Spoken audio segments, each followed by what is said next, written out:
வாஜ்பாயின் மனசாட்சி. முன்னாள் துணை பிரதமர், ரத யாத்திரை மூலம் பாஜகவை மிகப்பெரிய கட்சியாக வளர்த்தவர், மோடியின் வளர்ச்சியில் முக்கிய பங்கு உள்ளவர், பாஜக ஆட்சியை பிடித்தும் தனது பிரதமர் கனவை நனவாக்க முடியாமல் போனவர், RSS உடன் மல்லு கட்டியவர், மோடி ராஜ்நாத் கூட்டணியால் ஓரங்கட்டப்பட்டவர். அவர் பாஜகவின் பிதாமகர்களில் ஒருவராக பார்க்கப்படும் LK அத்வானி என அழைக்கப்படும் லால் கிருஷ்ண அத்வானி.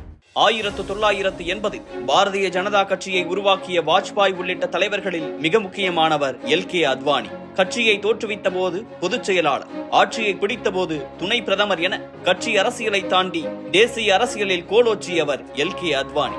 1927 ஆண்டு நவம்பர் மாதம் 8ஆம் தேதி தற்போதைய பாகிஸ்தானில் உள்ள கராச்சியில் பிறந்தவர் LK அத்வானி. சிறு வயதிலேயே RSSல் ஈடுபாடு கொண்டிருந்த அத்வானிக்கு RSSின் கராச்சி பகுதி கிளை செயலாளர் பதவி கிடைத்தது. இந்தியா பாகிஸ்தான் பிரிவினைக்கு பிறகு இந்தியாவுக்கு இடம்பெயர்ந்தது அத்வானியின் குடும்பம். மும்பையில் சட்ட படிப்பை முடித்த அத்வானி 1950களின் தொடக்கத்தில் RSSல் தீவிரமாக பணியாற்ற தொடங்கினார். RSSின் ஆலோசனையோடு உருவாக்கப்பட்ட ஜனசங்கம் கட்சியில் சேர்ந்து படிப்படியாக வளர்ந்தவர் 1960களின் பிற்பகுதியில் ஜனசங்கத்தில் தேசிய தலைவர்களில் ஒருவராக மாறினார். இடைப்பட்ட காலகட்டத்தில் தான் வாஜ்பாயுடன் சேர்ந்து அரசியலில் வேலைகளில் ஈடுபட்ட அத்வானி அவரோடு மிக நெருக்கமாக மாறுகிறார். ஆட்சியை காப்பாற்றிக் கொள்ள இந்திரா காந்தி அறிவித்த எமர்ஜென்சியை எதிர்த்து உருவாக்கப்பட்ட ஜனதா கட்சியுடன் சேர்ந்தது ஜனசங்கம். 1977 தேர்தலில் வெற்றி பெற்று காங்கிரஸ் அல்லாத அரசை அமைத்த பெருமை ஜனதா கட்சியையே சாரும். ஆனால் உட்கட்சி பிரச்சனையால் வெகு சீக்கிரமே ஜனதா கட்சி உடைந்தது. முக்கியமாக RSSல் இருந்த வாஜ்பாய்,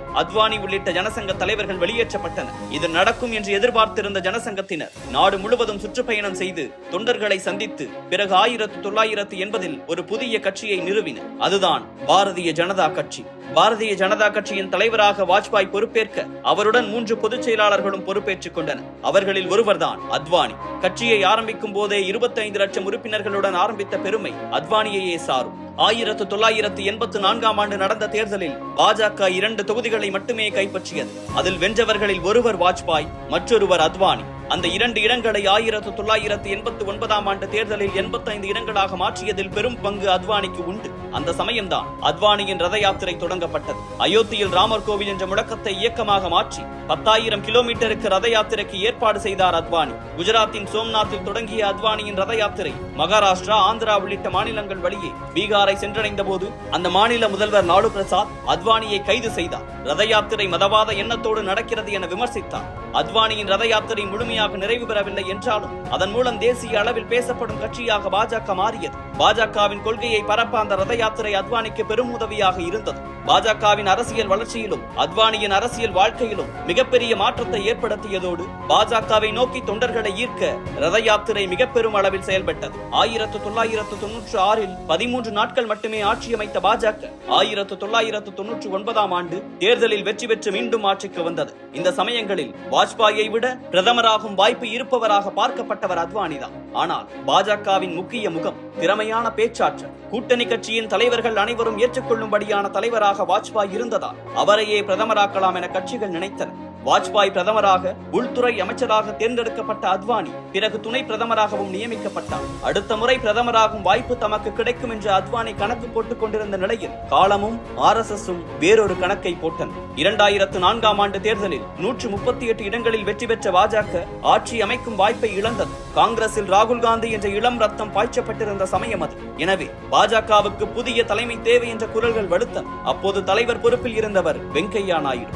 உடனடியாக வெங்கையா நாயுடுவை விலகச் சொல்லி தலைவர் பொறுப்பை ஏற்றார் அத்வானி. ஏற்கனவே 2 முறை தலைவர் பதவியை வகித்த அத்வானி மீண்டும் தலைவராவது என்ன மாதிரியான மாற்றம் என்று பாஜகவிலேயே எதிர்ப்பு குரல்கள் ஒலித்தன. ஆனால் எந்த குரலும் அத்வானியை எதுவும் செய்ய இயலவில்லை. இந்த நேரத்தில் 2005ஆம் ஆண்டு பாகிஸ்தான் சென்ற அத்வானி முகமது அலி ஜின்னா மதச்சார்பற்ற தலைவர் என்ற கருத்தை முன்வைக்க கட்சி அவரை பின்னுக்கு தள்ள முடிவெடுத்தது. விளைவு, பாஜகவின் தலைவர் பதவியை இழந்தார் அத்வானி. அவருக்கு அடுத்து பாஜக தலைவர் பதவிக்கு வந்தார் ராஜ்நாத் சிங். இந்த மாற்றங்கள் அத்வானியின் அரசியலில் மெல்ல மெல்ல பாதிப்புகளை ஏற்படுத்த தொடங்கின. குறிப்பாக அத்வானி மற்றும் RSS இடையே மோதல்கள் வாடிக்கையாகி விட்டன என எழுதின பத்திரிகைகள். 2009இல் பாஜக தலைவரானார் நிதின் கட்கரி.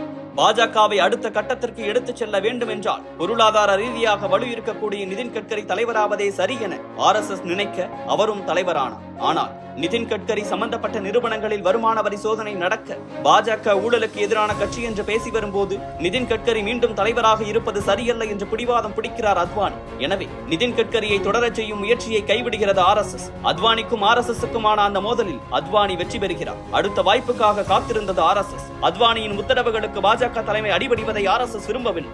RSS வழிகாட்டுதலில் பாஜக இருக்க வேண்டும். அதன் தாய் அமைப்பாக எப்போதும் பாஜகவை வழிநடத்த வேண்டும். எனவே கட்சியின் முக்கிய பதவியில் இருப்பவர்கள் RSS அமைப்பில் உள்ளவர்களாக இருக்க வேண்டும் என்பதில் கவனமாக இருந்தது RSS. எனவே பாஜக தலைவர் பதவிக்கு அத்வானி பரிந்துரைக்கும் ஆட்களை கவனமாக நிராகரித்த RSS ராஜ்நாத் சிங்கையே மீண்டும் தலைவராக பொறுப்புக்கு கொண்டு வந்தது. ராஜ்நாத் தலைவரானதும் பாரதிய ஜனதா கட்சியின் பார்லிமெண்ட் குழுவில் குஜராத் முதல்வர் நரேந்திர மோடியும் இடம்பெற போகிறார் என்ற செய்தியும் அத்வானியை சேர தனக்கு நெருக்கமானவர்களை குழுவில் இடம்பெற செய்ய போராடி பார்த்தார் அத்வானி. ஆனால் முடியவில்லை.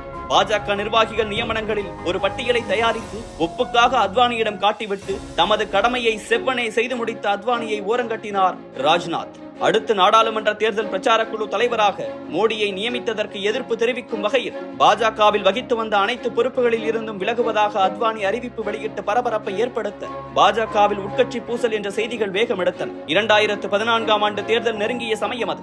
ஆதலால் அத்வானியை சமாதானப்படுத்தி அறிவிப்பை வாபஸ் வாங்க வைத்தது RSS. ஆனால் அத்வானிக்கு அடுத்த அதிர்ச்சி காத்திருந்தது. பாஜகவின் பிரதமர் வேட்பாளர் மோடி என்பதுதான் அந்த அதிர்ச்சி. இந்த விஷயத்திலும் ராஜ்நாத்தோடும் RSSோடும் போராடி பார்த்தார் அத்வானி.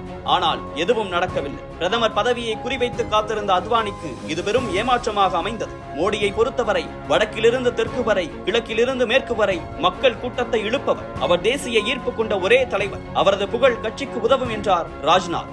அதோடு கட்சியின் மூத்தவர்களை ஓரங்கட்டவும் ஒரு திட்டத்தை தயார் செய்தது ராஜ்நாத் மோடி கூட்டணி.